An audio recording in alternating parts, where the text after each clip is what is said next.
Hello friends, welcome to கலாஸ் food up. இன்னைக்கு நம்ம சேனலில் வெத்தலை பாயாசம் எப்படி செய்கிறதுன்னு பார்க்கலாம். பாயாசம் செய்கிறதுக்கு ஒரு 6 வெத்தலையை பொடியாக கிள்ளி மிக்சி ஜாரில் போட்டுக்கலாம். கொஞ்சமாக இதில் பால் ஊற்றி அரைச்சி வடிகட்டி கொண்டு வந்துடலாம். பாயாசம் செய்கிறதுக்கு 1/2 லிட்டர் பால் அடுப்பில் கொதிச்சுக்கிட்டு இருக்கு. இது கொஞ்ச நேரம் சிம்மில் கொதிக்கட்டும். வெத்தலையை சாறு எடுத்து வச்சிருக்கிறேன்.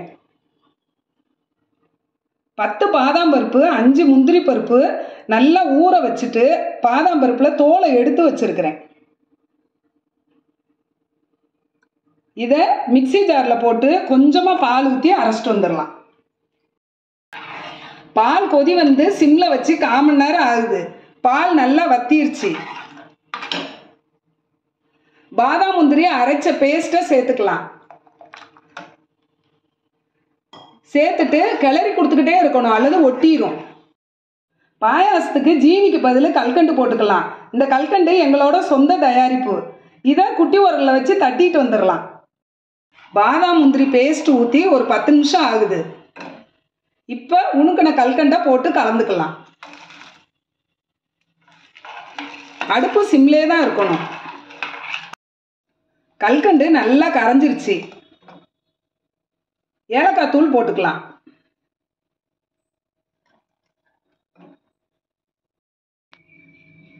வெத்தலை சாறை கொஞ்சம் கொஞ்சமாக தான் ஊற்றணும்.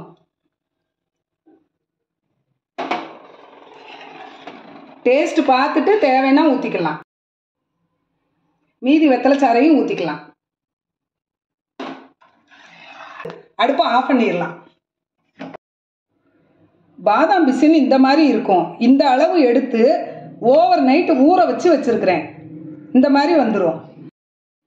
பாயாசம் கொஞ்சம் ஆறிடுச்சு. ஊற வச்ச பாதாம் பிசினை தண்ணியை வடிச்சிட்டு போட்டுக்கலாம். நல்லா கலந்துக்கலாம். பாதாம் முந்திரியை பொடியா உணுக்கி வச்சிருக்கிறேன், மேலே தூவிக்கலாம்.